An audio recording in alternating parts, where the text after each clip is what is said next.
Hello everyone, আসসালামু আলাইকুম। তো আমার হাতে যে ফোনটা দেখতেছেন এটা হচ্ছে আইটেল কোম্পানির একটা বাটন ফোন। আইটেল কোম্পানির একটা বাটন ফোন, এই যে দেখেন। এই ফোনটার সমস্যা হচ্ছে ওপেন হইতেছে, সাউন্ড হচ্ছে না, অর্থাৎ কল আসতেছে, রিংটোন বাজতেছে না, কোনো প্রকারের রিংটোন বাজে না, সাউন্ড হচ্ছে না। এই যে দেখেন, আমি আপনাদেরকে দেখাচ্ছি রিংটোনে যাইয়ে। দেখেন, আমি রিংটোনের ভিতরে গেলাম। এই যে দেখেন, কোনো সাউন্ড হচ্ছে না, রিংটোনের কোনো সাউন্ড নাই।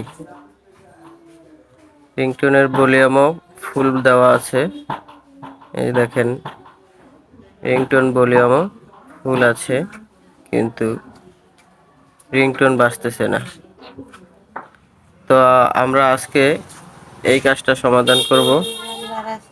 আমি সোহাগ হাওলাদার আছি আপনাদের সাথেই, আপনারা থাকবেন আমার সাথে।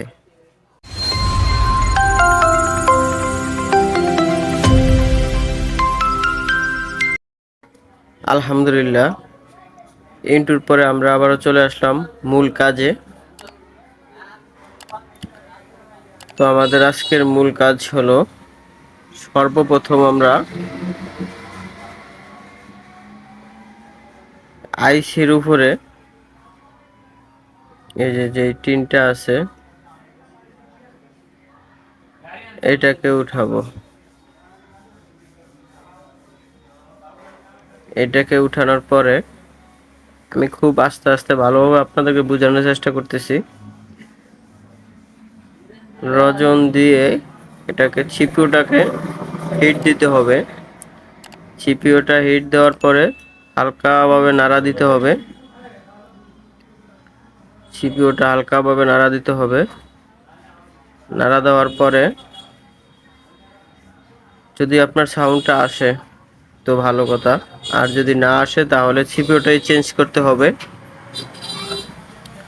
তো আগে সিপিইউটাকে নাড়া দিয়ে দেখবেন সাউন্ড আসে কিনা।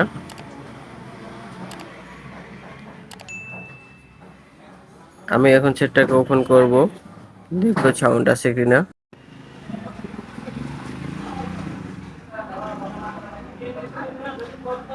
তো আমাদের সাউন্ড চলে আসছে, দেখলেন তো।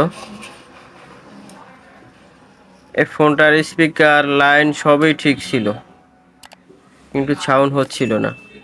তো আমরা কি করলাম, সিপিইউটাকে হালকাভাবে নাড়া দিলাম। নাড়া দেওয়ার পরে সাউন্ড চলে আসছে। অনেক সময় সিপিইউ চেঞ্জ করা লাগে, অনেক সময় লাগে না। তো আমাদের সিপিইউটা চেঞ্জ করা লাগে নাই, আমাদের কাজটা হয়ে গেছে আলহামদুলিল্লাহ। তো সোহাগ ভাই টেক চ্যানেলের পক্ষ থেকে সবাইকে অসংখ্য অসংখ্য ধন্যবাদ জানিয়ে আজকের ভিডিওটা এই পর্যন্তই। আল্লাহ হাফেজ।